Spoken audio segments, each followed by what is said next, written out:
इस वाले क्वेश्चन में दो ब्लॉक्स दिए हुए हैं, ये स्मूथ सरफेस है, ग्राउंड स्मूथ है, ये 8 kg 8 kg के ऊपर 12 kg रखा हुआ है और इनके बीच में म्यू की वैल्यू 0.5 और नीचे वाले पे 60 न्यूटन का फोर्स लग रहा है। आपको ये बताना है कि इन दोनों का एक्सेलरेशन कितना होगा, मतलब अलग अलग भी हो सकता है, सेम भी हो सकता है, ठीक है। और ये दोनों एक दूसरे पे फ्रिक्शन कितना लगाएंगे। इस टाइप के क्वेश्चन को करने के लिए आपको 2-3 बातें दिमाग में रखनी है। पहली बात तो कि आपको पहले इसमें एफ एस मैक्स निकालना है, पहला तो यही करना है आपको, एफ एस मैक्स निकाल लो। इस केस के अंदर एफ एस मैक्स तो म्यू इंटू एन हो जाएगा, म्यू की वैल्यू 0.5, नॉर्मल रिएक्शन सिर्फ इस ब्लॉक की वजह से यहाँ पर आएगा, मतलब इसके वेट को बैलेंस करेगा नॉर्मल रिएक्शन, तो इंटू 120 करोगे आप तो यहाँ पे 60 न्यूटन आएगा। पहली बात तो ये।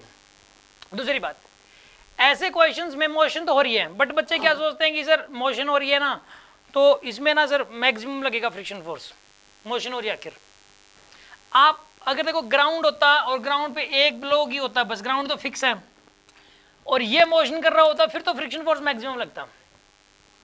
लेकिन यहाँ ब्लॉक के ऊपर ब्लॉक है, इस केस में ऐसा हो सकता है कि मोशन भी हो रही हो और मैक्सिमम फ्रिक्शन फोर्स भी ना लग रहा हो।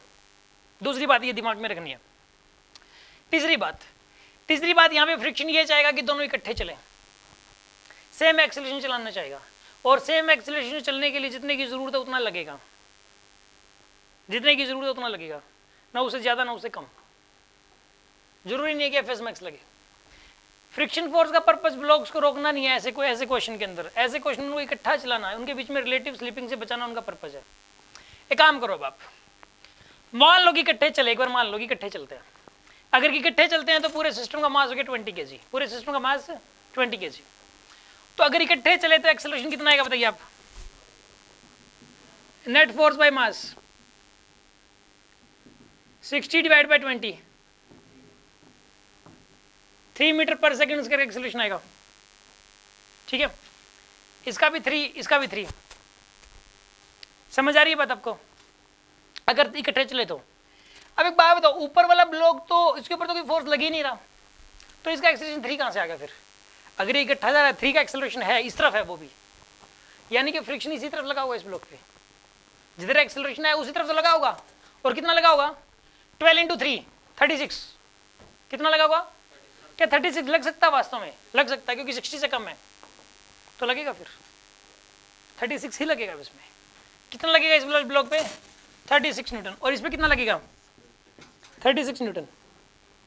अब इसका एक्सेलरेशन भी 3 आ जाएगा। तो इनके अलग अलग बना के देख लो, बीडी जरूरत नहीं अलग अलग बीडी बनाने की, बट इनका एक्सेलरेशन सेम आया है, ये दिखाने के लिए बन जाएगा, मतलब जो ना ये आप बता सकते हो। इस पे अकेला 36 लग रहा है, 12 kg अगर बीडी बनेगी तो इसके ऊपर 36 लग रहा है बस, ठीक है, जिसकी वजह से 3 का एक्सेलरेशन आएगा। और अगर 8 kg की अगर आप बीडी बनाओगे तो इसके ऊपर लग रहा है इधर 60 न्यूटन, इधर लग रहा है कितना 36 न्यूटन, तो नेट फोर्स कितना होगा इसके ऊपर 24, एक्सेलरेशन आएगा 3, 24/8। इसका एक्सेलरेशन 3 आएगा, इसका भी 3 आएगा, तो एक्सेलरेशन 3 आएगा और फ्रिक्शन 36 न्यूटन लगेगा। समझ में आ गया होगा, और इकट्ठे चलेंगे, ठीक है।